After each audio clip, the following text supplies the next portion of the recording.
তো দেখুন ঠিক এই রকম ডিজাইনগুলো হচ্ছে। আরো একটা করে দেখিয়ে দিচ্ছি আপনাদের।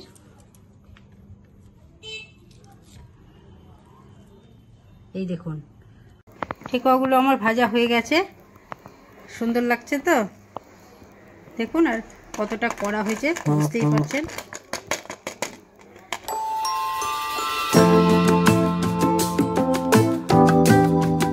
নমস্কার বন্ধুরা, আবারও আমি চলে এসেছি একটা নতুন রেসিপি নিয়ে। আজকে আমি কি বানাই চলুন আপনারা দেখতে থাকুন। প্রথমে আমি নিয়েছি একটা ছোট গামলা, এবার ওর মধ্যে দিয়ে দেব আমি 1 বাটি আটা। এটা আমি চেলে পরিষ্কার করে নিয়েছি। এবার দিয়ে দেব 1 বাটি ময়দা, এটাও আমি চেলে নিয়েছি। আর দিয়ে দেব 1 বাটি সুজি। এবার আমি দিয়ে দেব 1 বাটি চিনি, এটা একটু পাতলা চিনি নিয়েছি 1 বাটি, আর হাফ বাটি 1.5 বাটি চিনি দিচ্ছি। তাহলে আপনারা তো বুঝতেই পারছেন আমি কি বানাচ্ছি। আজকে আমি বানাচ্ছি ছট পুজো স্পেশাল ঠেকুয়া।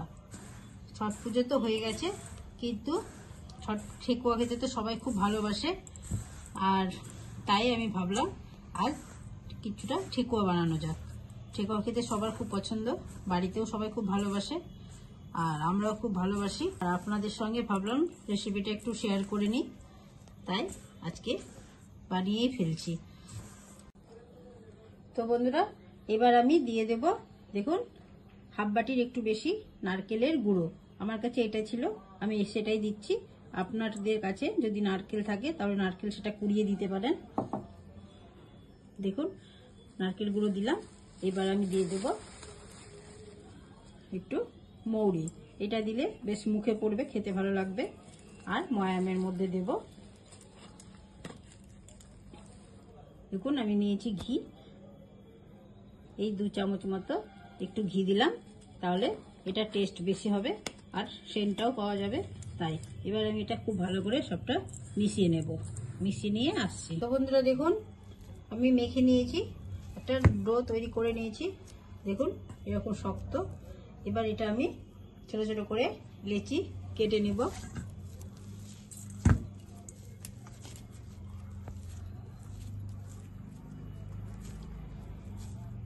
দেখুন এভাবে আমি ছোট ছোট করে লেচি করে নিয়ে আসছি। তো বন্ধুরা দেখুন আমি সবগুলো এক সাইজের লেচি কেটে নিয়েছি। এবার আমি যেটা করব সেটা হচ্ছে এই দেখুন নিয়েছি একটা ঠেকুয়া বানানোর ছাঁচ, যে ডিজাইনটা করবো এর মধ্যে একটু আমি তেল মাখিয়ে নিচ্ছি, তাহলে ডিজাইনটা সুন্দর উঠে আসবে, সেটে যাবে না। প্রথমে আমি একটা গোলা নিয়ে এর মধ্যে দিয়ে একটু হাত দিয়ে প্রেস করছি। তো দেখুন ঠিক এই রকম ডিজাইনগুলো হচ্ছে। আরো একটা করে দেখিয়ে দিচ্ছি আপনাদের।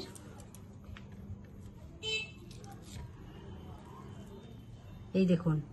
তো বন্ধুরা এইভাবে আমি প্রত্যেকটা ঠেকুয়াগুলো বানিয়ে নিয়ে তারপর আসছি। তো বন্ধুরা দেখুন আমি কয়েকটা বানিয়ে নিয়েছি, আর আমি কড়াইয়ে তেল গরম করে নিয়েছি। এবার আমি এটা ভেজে নেব।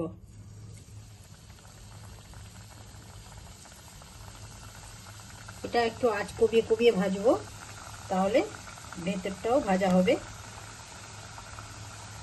একটু সময় নিয়ে ভাজতে হবে, তাই এটা ভেজে নিয়ে আমি আসছি।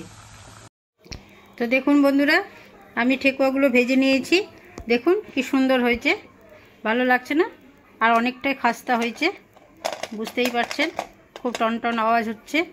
আর বেশ এখন গরম আছে, ঠান্ডা হলে আরও ভালো লাগবে। তো আপনাদের যদি আমার এই রান্নার রেসিপিটা ভালো লাগে তাহলে অবশ্যই লাইক শেয়ার সাবস্ক্রাইব অবশ্যই করবেন, আমার পাশে থাকবেন, আর বাড়িতে অবশ্যই একবার এইভাবে বানাবেন। তো দেখুন কি সুন্দর মনে হচ্ছে তো।